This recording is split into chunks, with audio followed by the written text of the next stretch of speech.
The fight for 2012 is a fight for our country, our values, and our freedom. And if NRA has anything to say about it, President Barack Obama won't get a second term. And mark my words, American gun owners are going to have plenty to say about it. Our freedom is at risk in this election like never before. And time after time, election after election, when freedom is at risk, gun owners step up and make a difference. And gun owners will be the difference in 2012.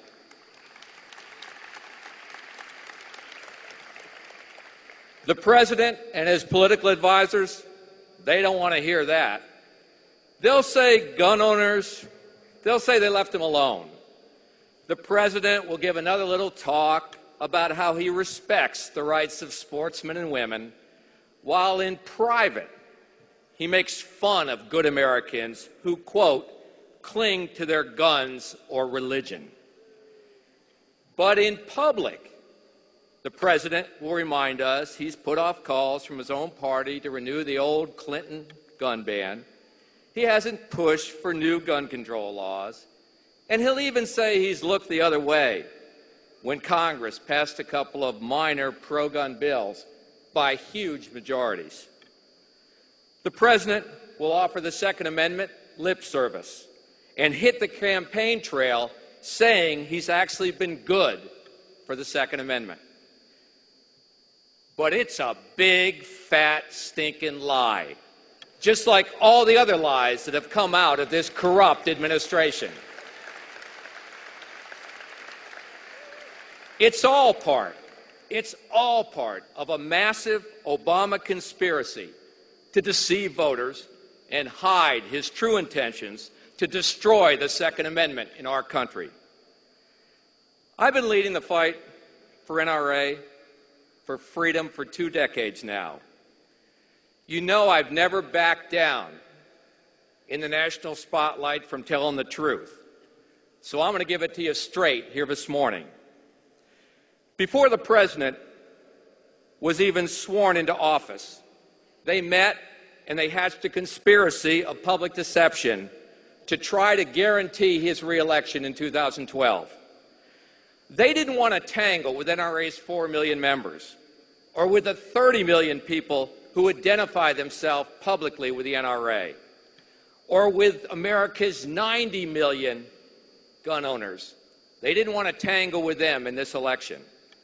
They wanted us to be a non-issue, and they wanted us to be a non-factor. So they made a political calculation to avoid the gun issue during the first term. Their strategy was clear. Don't enable any anti-gun legislation, and when possible, allow these minor bills to pass. And when pressed by someone on the issue of gun control, offer a few platitudes on the issue to hunters and shooters without making any real commitments one way or the other. Hide, shroud, cloak any and all desires, whatever you do, to attack the Second Amendment. Now, don't get me wrong. I've seen politicians in the past who've had a sincere change of heart. But Barack Obama is no Paul on the road to Damascus.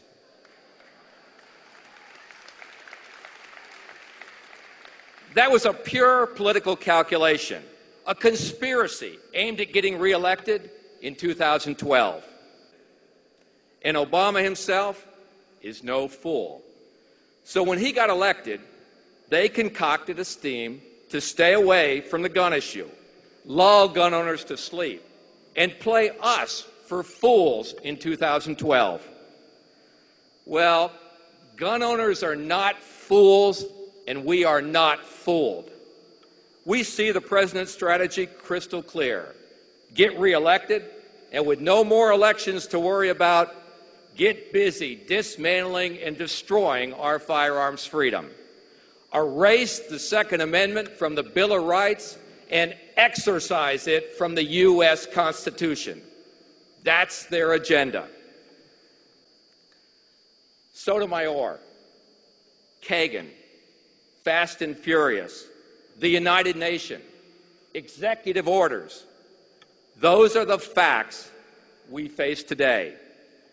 The President and all of his advisors, they hope we'll ignore those facts. He hopes gun owners will follow the liberal media, who deny them. But we know better. We know those facts, and so much more, are the nightmares that we will face in a second Obama White House. President Obama and his cohorts, yeah, they're going to deny their conspiracy to fool gun owners. Some of the liberal media, they're probably already blogging about it.